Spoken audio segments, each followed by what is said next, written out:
इस न्यूज के प्रायोजक है संत Joseph senior secondary school, Panapur, Kariyat, Bandra, Muzaffarpur. सह प्रायोजक है SK banquet hall, Maripur, Muzaffarpur.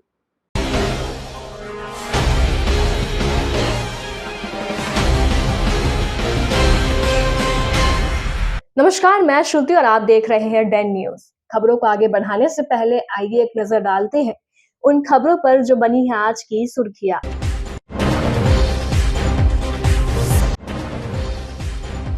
TV mechanic का फंदे से लटका मिला शव, हत्या की आशंका, पुलिस जांच में जुटी।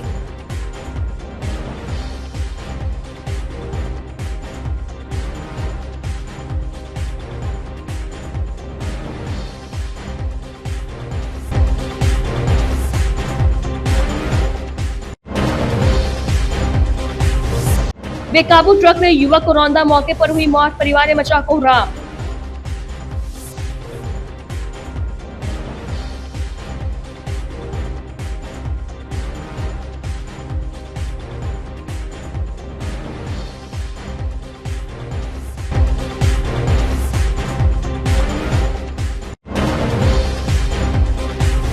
और बिहार विधानसभा चुनाव की तैयारी में जुटा एनडीए, राजनीतिक दल हुए सक्रिय, मुजफ्फरपुर में हुए कार्यकर्ता सम्मेलन में जुटे कई बड़े नेता।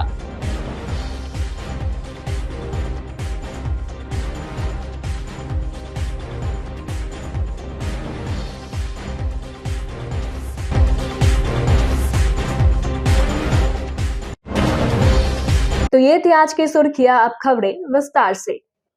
मुजफ्फरपुर में एक युवक का संदिग्ध स्थिति में शव मिलने से इलाके में सनसनी फैल गई। युवक की मौत की सूचना के बाद परिवार में कोहराम मच गया। स्थानीय लोगों की भारी भीड़ जुट गई। घटना मिठनपुरा थाना क्षेत्र के छोटी कल्याणी शेखर सिनेमा रोड स्थित डॉक्टर एपी गुप्ता कैंपस की है। मृतक की पहचान पुरानी गुदरी रोड निवासी 36 वर्षीय परेश पाल के रूप में हुई है। परेश पाल मुख्य रूप से पश्चिम बंगाल के मिदनापुर के रहने वाले थे और लगभग 12 सालों से मुजफ्फरपुर में रहकर टीवी एवं मोबाइल रिपेयरिंग का काम करते थे। जिस दुकान में परेश पाल का फंदे से लटका शव मिला है वो दुकान विनय कुमार का बताया जा रहा है।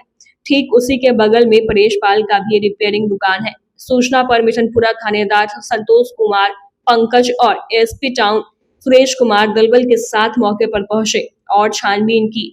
थोड़ी देर के बाद एफएसएल की टीम भी मौके वारदात पर पहुंचकर साक्ष्य इकट्ठा किया। मृतक के गर्दन एवं मुंह पर इलेक्ट्रॉनिक टेप सटा हुआ मिला है, जिससे हत्या की आशंका जताई जा रही है। बताया जा रहा है कि शनिवार की सुबह 8 बजे परेश पाल नाश्ता कर अपने बच्चों को स्कूल पहुंचाया। उसके बाद वह दुकान के लिए रवाना हो गए। 10 बजे जब पत्नी ने फोन किया तो उसने फोन नहीं उठाया। तभी अगल बगल के लोगों ने कमरे में शव को देखकर सभी को इसकी जानकारी दी। फिलहाल मृतक के शव को पोस्टमार्टम के लिए एसकेएमसीएच भेज दिया गया है। घटना के बाद मृतक की पत्नी मौसमी पाल का रो रो कर बुरा हाल है। एसपी टाउन सुरेश कुमार ने बताया कि हत्या एवं आत्महत्या दोनों एंगल पर जांच की जा रही है। आसपास के इलाके में लगे सीसीटीवी कैमरे भी खंगाले जा रहे हैं। हमको लग रहा पूरा शौक है कि कोई इसको मार के टेप लगा के उसके बाद इसको रस्सी दे के फांस दे दिया। कहीं कोई भी आदमी कोई फांस लगाएगा तो इतना छोटा रस्सी में फांस नहीं लग सकता। एगो कपड़ा देखे है, आप लोग भी देखे है, एगो कपड़ा लगा हुआ है, एगो उड़ना होता है जो लड़की लोग का दुपट्टा, उसी में से फांस लगा हुआ है। ऐसे हो ही नहीं सकता जो कोई दुपट्टा लगा के मर जाए। ये हमको बहुत शौक है जिसको कोई जान मार दिया। हम यही सरकार से आवेदन करना चाहते हैं जिसका पूरा कानून कार्रवाई होना चाहिए। हमसे कुछ नहीं मिला। हाँ। सुबह में जैसे आता है वैसे ही आया, नाश्ता करके बुआ को लेके स्कूल पहुंचाने गए थे। सब दिन आते हैं स्कूल पहुंचा के दुकान। सुबह में 8:30 बजे से हम फ़ोन कर रहे हैं, फ़ोन ही नहीं उठा रहा है। फिर हम शायद जी को फ़ोन किए कि आपके साथ काम पे गए हैं।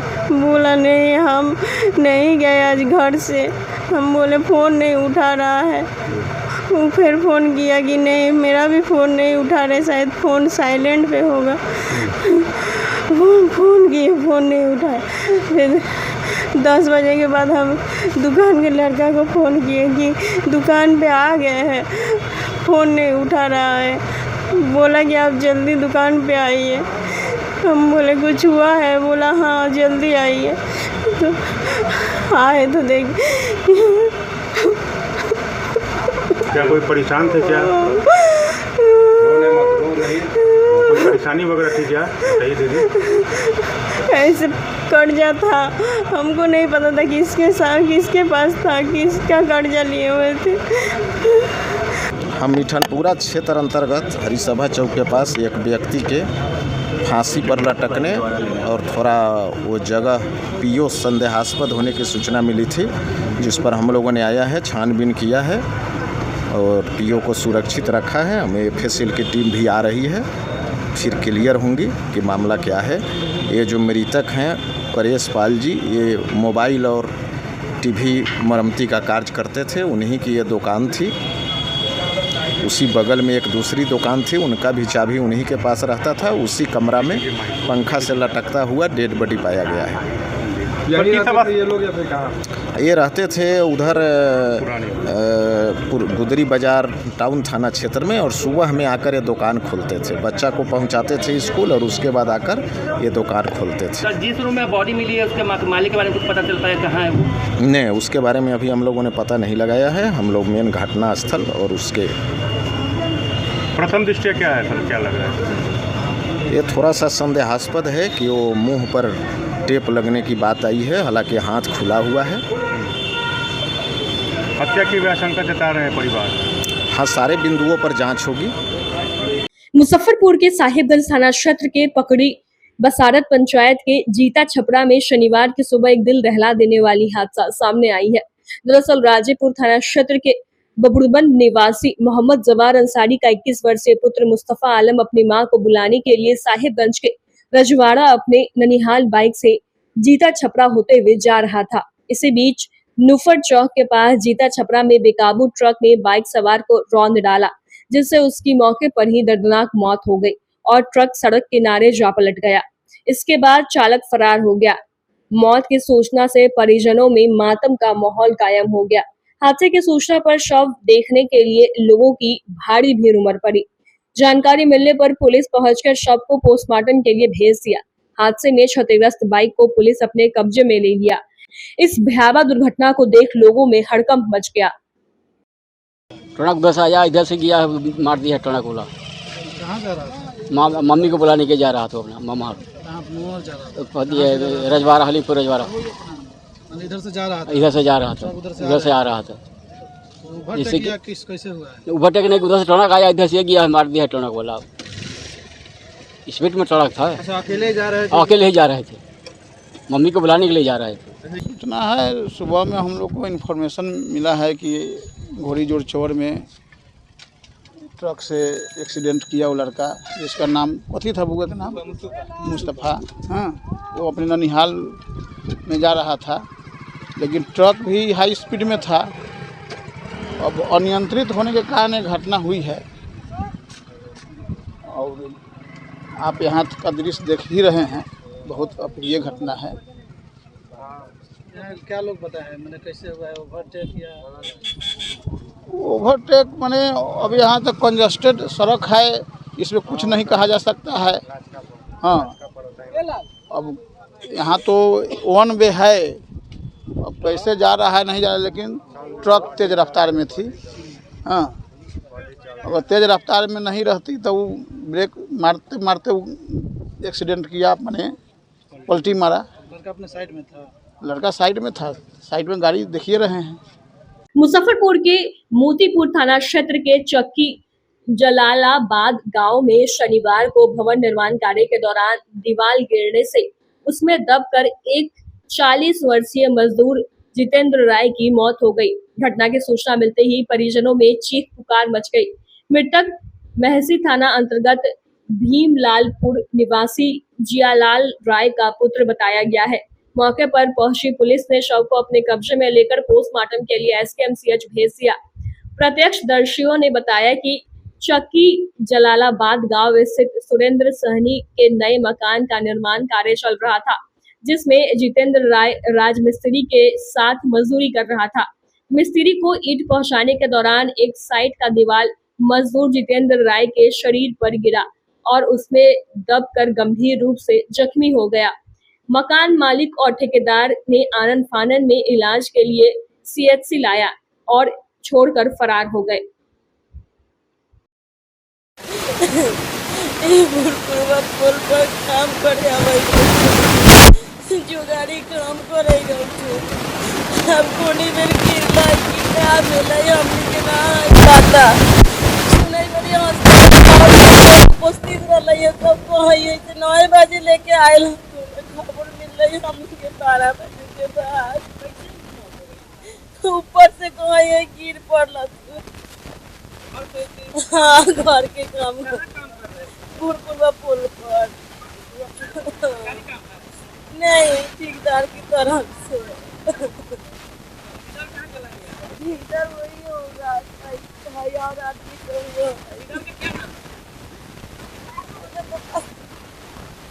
तो पति है मेरा देवर है। मुजफ्फरपुर DRI यानी राजस्व खुफिया निर्देशालय की टीम ने दरभंगा जिला के राजे टोला प्लाजा से महाराष्ट्र नंबर की कंटेनर से 50 लाख की गांजा जब्त की है। मौके से 2 तस्करों को गिरफ्तार किया गया है। उनकी पहचान मध्य प्रदेश के रीवा जिला के अनिल कुमार तिवारी और देवेंद्र कुमार के रूप में किया गया है। गांजा की खेप गुवाहाटी से बिहार के बक्सर ले जा रही थी। तस्करों ने DRI व पुलिस को चकमा देने के लिए कंटेनर के अंदर में चाय पत्ती के बोरा के नीचे गांजा की 7 पैकेट यानी 225 किलो रखी थी। गिरफ्तार तस्करों से पूछताछ के आधार पर DRI की टीम लोकल तस्करों को चिन्हित करने में जुट गई है। DRI की प्रारंभिक छानबीन में यह बात सामने आई है कि गिरफ्तार दोनों तस्कर गुवाहाटी से दिल्ली तक फैली मादक पदार्थ की तस्करी के नेटवर्क का एक छोटा सा प्यादा है। तस्करों ने पूछताछ के दौरान यह बताया कि उनको कंटेनर देकर कहा गया था कि इसको बक्सर पहुंचाना है। उनको एक मोबाइल फोन दिया गया था जिस पर बातचीत हो रही थी। उनको विशेष जानकारी नहीं है। DRI मोबाइल नंबर के आधार पर आगे की कार्रवाई में जुट गई है। मुजफ्फरपुर उत्पाद पुलिस ने एक बार फिर बड़ी कार्रवाई करते हुए दारू माफिया के मंसूबे पर पानी फेरने का काम किया है। दरअसल मद्य निषेध थानाध्यक्ष को गुप्त सूचना मिली कि उत्तर प्रदेश से छपरा के रास्ते होते हुए शराब की खेप ट्रैक्टर में छिपा कर लाया जा रहा है। सूचना पर त्वरित कार्रवाई करते हुए एक टीम का गठन किया गया। टीम में लोकेशन के आधार पर सरिया थाना क्षेत्र के रेवा रोड से एक ट्रैक्टर को पकड़ा। ट्रैक्टर और ट्रेलर की तलाशी ली गई तो ट्रेलर के बीच बनी तहखाने से शराब के 26 कार्टन बरामद किए गए।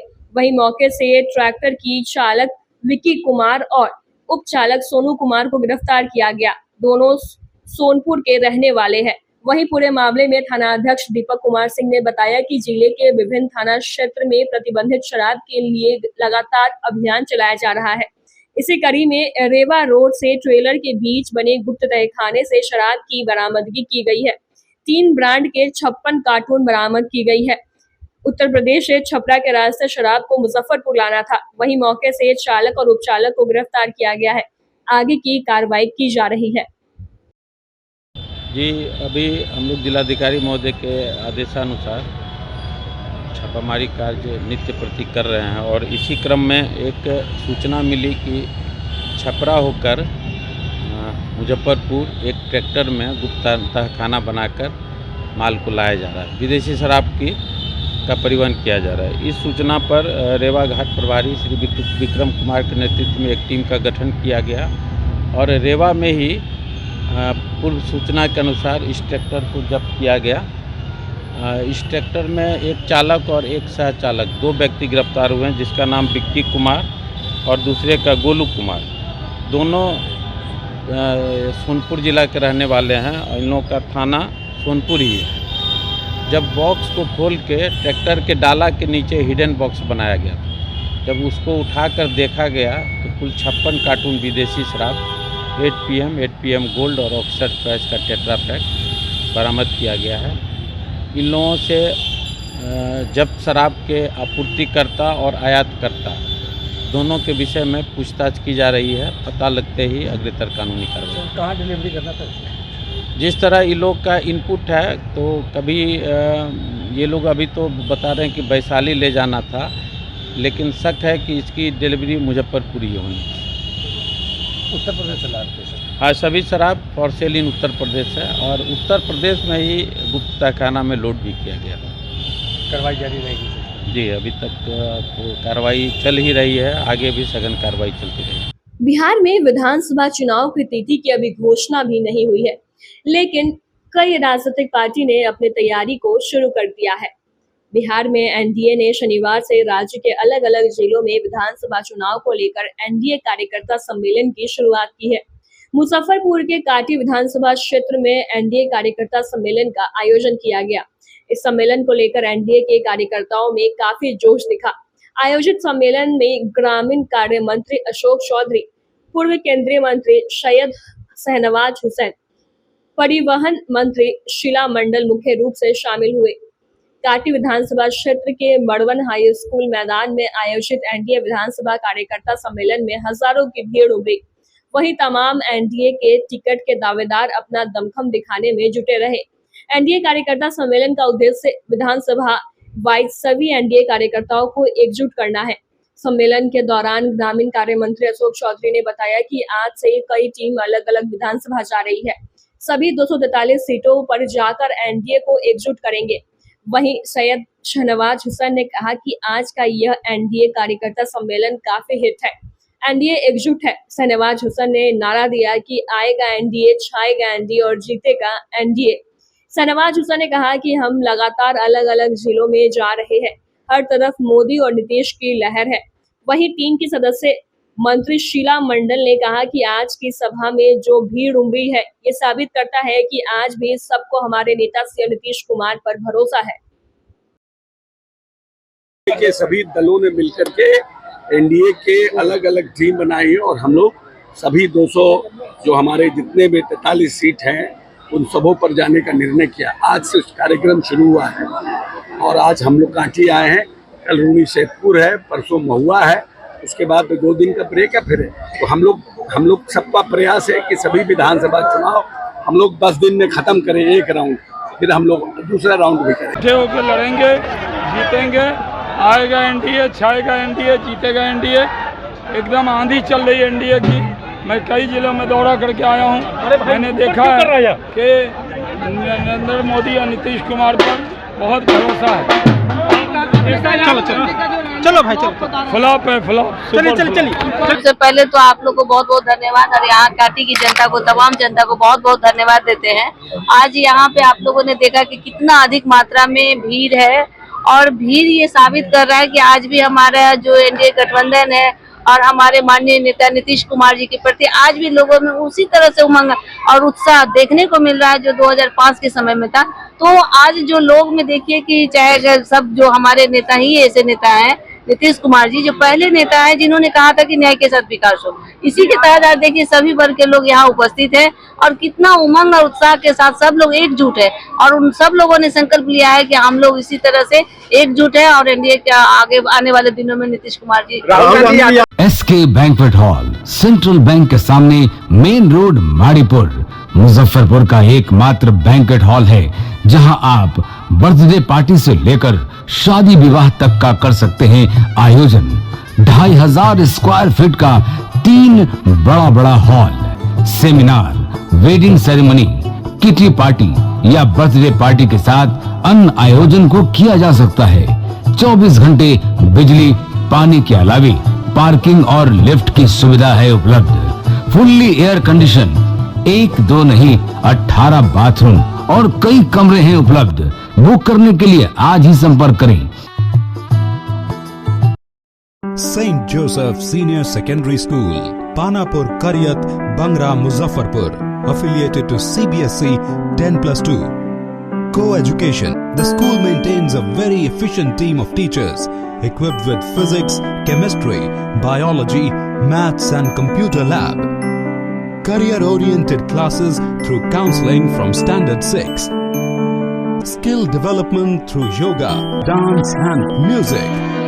Route-wise vehicle facilities available. Separate hostel facilities for boys and girls. School is always ahead in participating cultural, literacy and other similar activities both at city and state level. Our result in boards, IIT, PMT show our effort. Registration for admission is going on.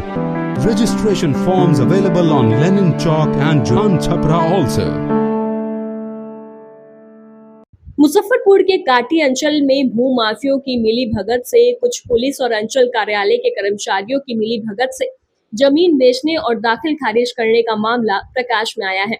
हालांकि ऐसी कई घटनाएं पहले भी हो चुकी है, जिसे लेकर उप मुख्यमंत्री विजय कुमार सिन्हा ने भी संज्ञान लिया था, लेकिन अब कई सारे मामले सामने आ रहे हैं। इसीलिए अधिवक्ता सुधीर कुमार ओझा ने उच्च न्यायालय में रिट याचिका दाखिल करने का फैसला लिया है। उन्होंने कहा कि काटी अंचल की जमीनों को भूमाफियों द्वारा बेचा जा रहा है और अंचल अधिकारी द्वारा दाखिल खारिज भी किया जा रहा है। ऐसा ही एक मामला शाहपुर पंचायत में देखने को मिला है, जहां उमाशंकर और उषा श्रीवास्तव के 82 डिसमिल जमीन को मनूर नामक व्यक्ति ने खरीदा और उसके बाद कई लोगों को बेचा। सभी जगह दाखिल खारिज हो गया। जब मामले की जानकारी जमीन के मालिक को हुई तो उन्होंने एफआईआर दर्ज करने का प्रयास किया, लेकिन शुरुआत में उनकी एफआईआर नहीं हो रही थी। अपने किसी संबंधी के दबाव देने पर दोषियों पर एफआईआर दर्ज हुआ। इस पूरे मामले में अभी तक किसी की गिरफ्तारी नहीं हुई है। साथ ही उन्होंने मुजफ्फरपुर के डीआईजी और एसएसपी को धन्यवाद ज्ञापन किया कि उन्होंने पूरे मामले का संज्ञान लेते हुए मुकदमा दर्ज कराया और दोषियों के खिलाफ कार्रवाई करने की बात कही।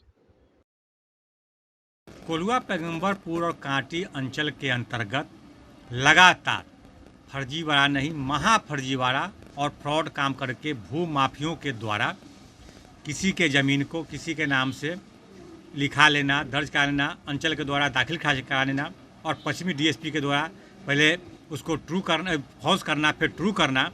इसी तरह के मामला एक सामने आ रहा है उमाशंकर और उषा श्रीवास्तव का 82 डिसमिल ज़मीन शाहपुर पंचायत में, और स्कैन करके उनके केवला को एक मनोवर के पिताजी के नाम से केवला शो करके अंचल में दाखिल खारिज कराता है। फिर मनोवर उसको 4-5 भूमाफियों के हाथ से बिक्री करता है, उसका भी दाखिल खारिज होता है। और पुनः जब मामला तूल पकड़ता है तो दाखिल खारिज को रद्द करने के लिए सीओ अंचल कांटी रिस्का के द्वारा डीसीएलआर को लिखी जाती है।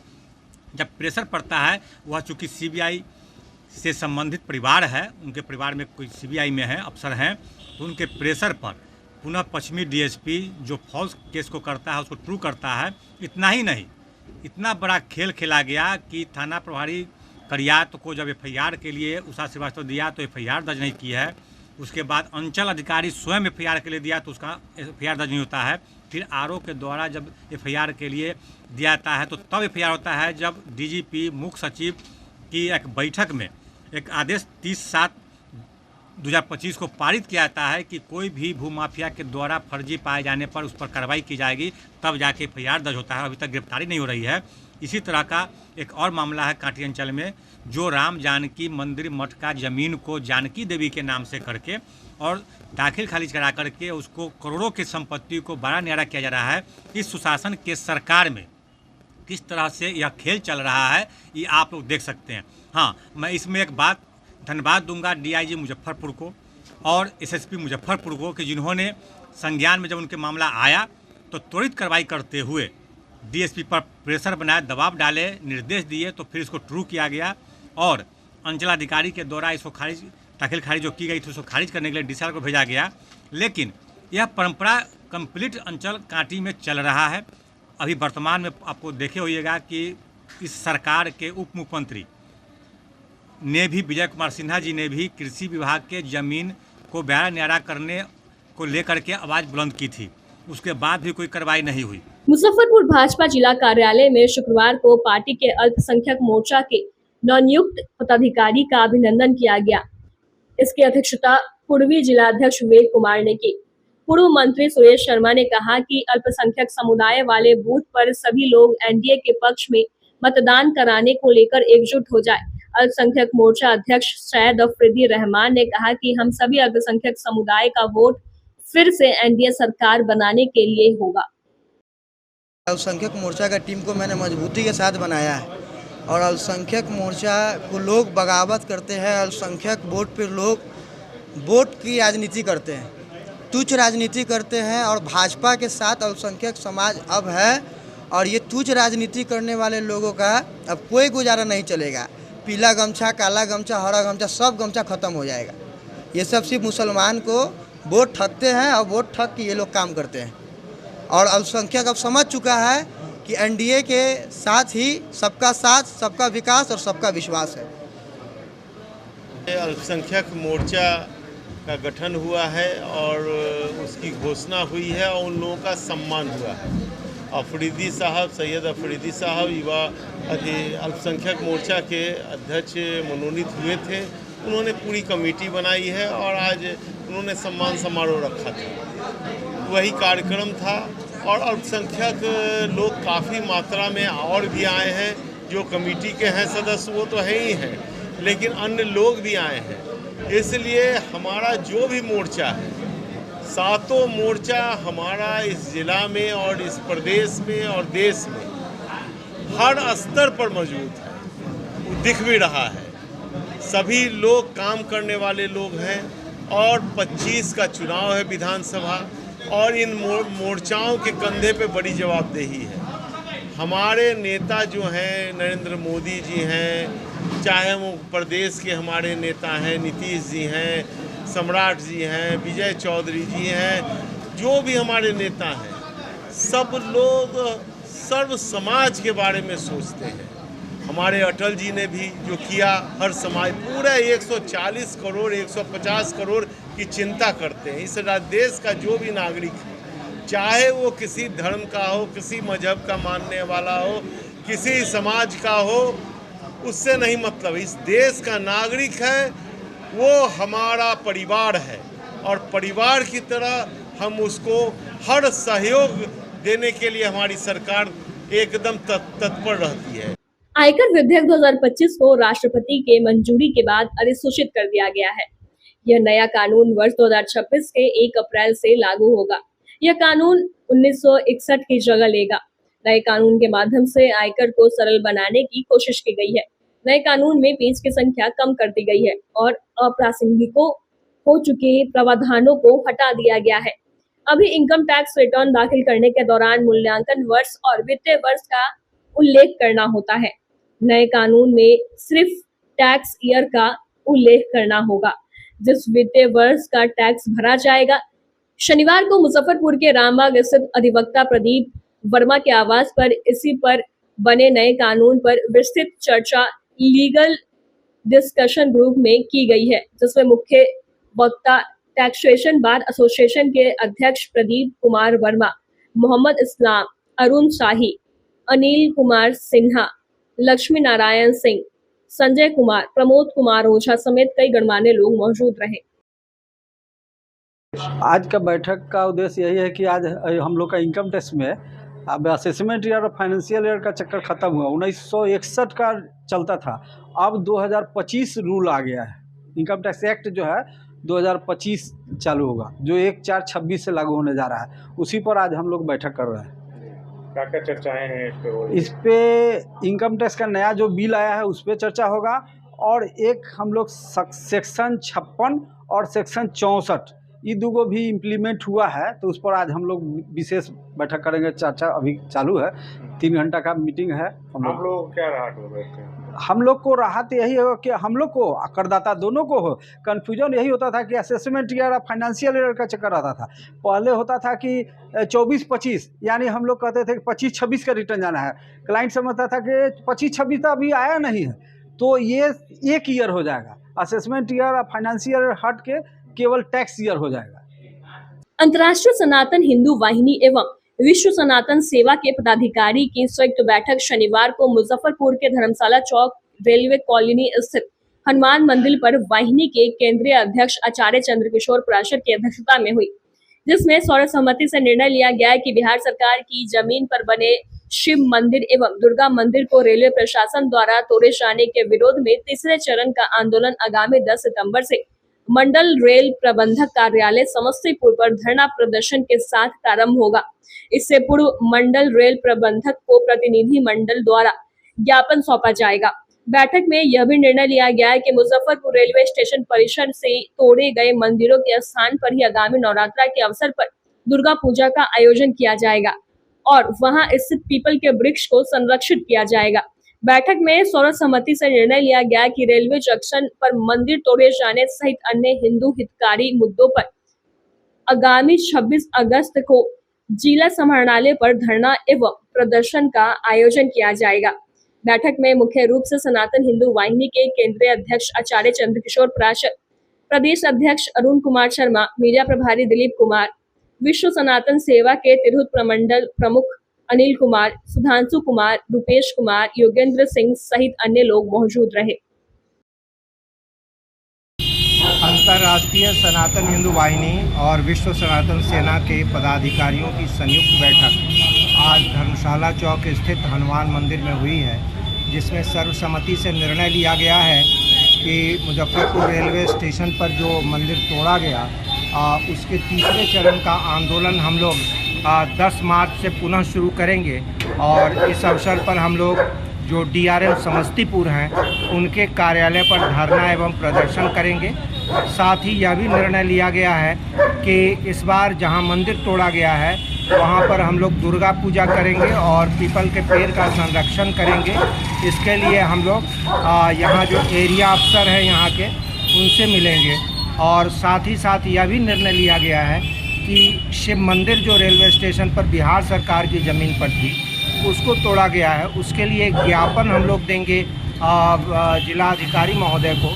तो इसके लिए 29 तारीख को हम लोग एरिया अफसर रेलवे से मिलेंगे और साथ ही हम लोग 26 अगस्त को जिला समाहर्ता के यहाँ धरना प्रदर्शन करेंगे और ज्ञापन देंगे कि बिहार सरकार की ज़मीन में जो मंदिर बनाया गया है उसको रिकवर किया जाए और वहां पर किसी प्रकार का रेलवे का निर्माण नहीं करने दिया जाए। शनिवार को मुजफ्फरपुर के नाजीपुर स्थित गायत्री शक्तिपीठ में यूथ एक्सपो उत्कर्ष के कार्यक्रम को लेकर एक बैठक आयोजित किया गया, जिसमें सर्वसहमति से निर्णय लिया गया कि दिसंबर 2025 में एक युवाओं के लिए विशाल कार्यक्रम का आयोजन किया जाएगा।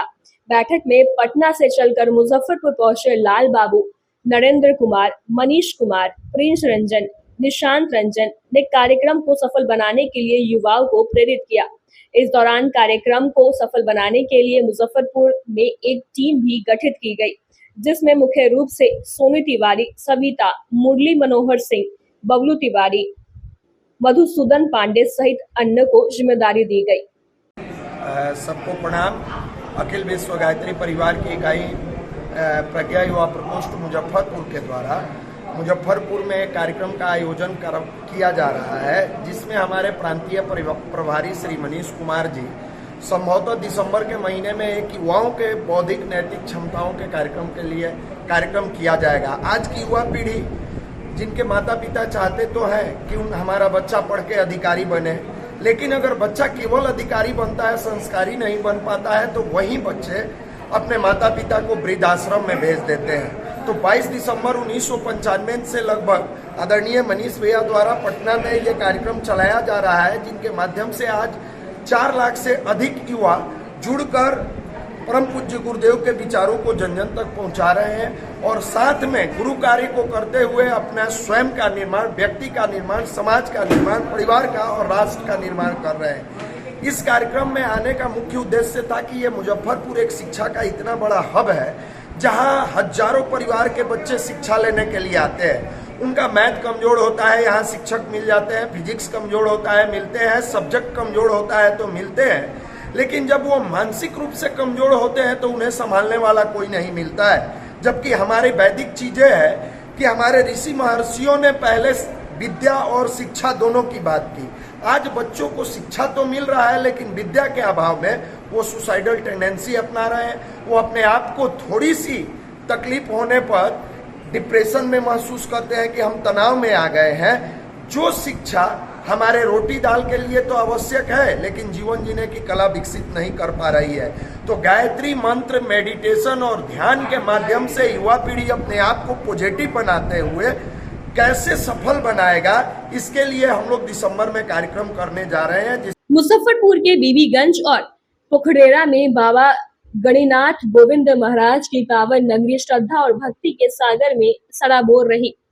परंपरा और आस्था के अनुपम संगम में भव्य पूजन महोत्सव का आयोजन हुआ, जो विधिवत मंत्रोच्चारण, पारंपरिक भजनों, कीर्तन के साथ सुबह 5 बजे से पूजा अर्चना शुरू की गई। महोत्सव में प्राचीन मंदिर में पूजन हेतु नेपाल, भूटान सहित स्थानीय लाखों श्रद्धालुओं की उपस्थिति में पूर्ण विधि विधान से संपन्न हुआ। संघ के तत्वाधान मेले विशाल भंडार का भी आयोजन किया गया। हर साल के बातें इस साल भी इस महोत्सव पे राष्ट्रीय कानून संघ के तत्वाधान, इस बार गोविंदपुरी बीबीगंज में संघ के तत्वाधान भंडारे का आयोजन किया गया है। सांस्कृतिक कार्यक्रम का भी आयोजन किया गया, सम्मान समारोह का भी आयोजन किया गया। इसमें लाखों श्रद्धालुओं का आगमन होता है। इस अवसर पर प्राचीन मंदिर में दर्शन करने के लोग विदेशों से भी आते हैं। आज भी सुबह 5 बजे से पूजा अर्चना जो चालू हुई है, सफेद गिरुआ को लोग श्रद्धालु लोग ने चढ़ाया है। साथ ही साथ सफेद गिरुआ के साथ साथ कच्चे फलों इत्यादि का भी उन्होंने बाबा को भोग लगाया है और बाबा का भोग के बाद भंडारे का प्रारंभ किया गया है। भंडारे के बाद सांस्कृतिक कार्यक्रम जो विभिन्न कलाकारों और बाहर से भी जो अन्य राज्य से भी आए हैं वैसे कलाकार और मुजफ्फरपुर के सुप्रसिद्ध कलाकारों के द्वारा प्रस्तुति हुई है। साथ ही साथ इस भंडारे में लाखों श्रद्धालु लोगों ने महाप्रसाद ग्रहण किया है। हर साल के भांति इस साल भी राष्ट्रीय कानून संघ के तत्वाधान हम लोग श्रद्धालु लोगों की सेवा में हमेशा उपस्थित रहे हैं और आगे भी हम लोग उपस्थित रहेंगे। मुख्य अतिथि के तौर पे हम लोगों के बीच केंद्रीय जल शक्ति राज्य मंत्री से सांसद मुजफ्फरपुर उनका आगमन हुआ है। साथ ही साथ बिहार सरकार के विश्वोत्तरी उपाध्यक्ष और बिहार सरकार के कई मंत्रियों का भी आगमन हुआ है। हम लोगों के बीच प्रोफेसर सुरेश शाह जी, अपर लोक अभियोजक अमिताभ कुमार सुमन जी, रत्नेश गुप्ता जी, आशुतोष गुप्ता जी समक्ष doctor Radha Raman sir, doctor Ramoday ji सहित डॉक्टर पीयूष सिवाचा जी सहित ऐसे गणमान्य लोगों की उपस्थिति हुई है। विधिवत उद्घाटन हुआ है, कार्यक्रम का दीप प्रज्वलन करके भी हुआ है और फीता काट के भी किया गया है। देखिए, सुबह 5 बजे से भंडारे का सुचारू रूप से चालू किया गया था जो कि बीते रात 11 बजे तक चलना है और सांस्कृतिक कार्यक्रम भी समय अनुसार 10 बजे तक चलना है। सम्मान समारोह जो भी हमारे गणमान्य बुद्धिजीवी समाज के वरिष्ठगण लोग आ रहे हैं उनका सम्मान, मेधावी छात्र छात्रा जो भी स्कॉलर लोग हैं उनका भी सम्मान हो रहा है। हर साल के बाद इस साल भी राष्ट्रीय कानून संघ हमेशा मेले के लिए विधि व्यवस्था में हमेशा अग्रसित रहती है। मेले के सुचारू रूप से चले, मेले के लिए पूरी टीम दल बल के साथ हमेशा संग खड़ी रही है और मंदिर प्रांगण से लेके पूरे पूजा पंडाल, मेले पंडाल और महाप्रसाद के पंडाल में भी पूरी टीम के समक्ष यह आयोजन होता है। आज की खबरों में बस इतना ही। कल फिर मिलेंगे कुछ नई खबरों के साथ। तब तक के लिए हमें दीजिए इजाजत। नमस्कार। SK banquet hall, central bank के सामने, मेन रोड, माड़ीपुर, मुजफ्फरपुर का एकमात्र बैंक्वेट हॉल है जहां आप बर्थडे पार्टी से लेकर शादी विवाह तक का कर सकते हैं आयोजन। 2500 स्क्वायर फीट का 3 बड़ा hall, seminar, wedding ceremony, kitty party या बर्थडे पार्टी के साथ अन्य आयोजन को किया जा सकता है। 24 घंटे बिजली पानी के अलावे पार्किंग और लिफ्ट की सुविधा है उपलब्ध। फुल्ली एयर कंडीशन, 1 2 नहीं 18 बाथरूम और कई कमरे हैं उपलब्ध। बुक करने के लिए आज ही संपर्क करें। Saint Joseph senior secondary school, Panapur, Kariyat, Bangra, Muzaffarpur. Affiliated to CBSE 10+2. Co-education. The school maintains a very efficient team of teachers equipped with physics, chemistry, biology, maths and computer lab. Career-oriented classes through counseling from Standard 6. Skill development through yoga, dance and music. Route-wise vehicle facilities available. Separate hostel facilities for boys and girls. School is always ahead in participating cultural, literacy and other similar activities both at city and state level. Our result in boards, IIT, PMT show our effort. Registration for admission is going on. Registration forms available on Lenin Chowk and Jan Chhapra also.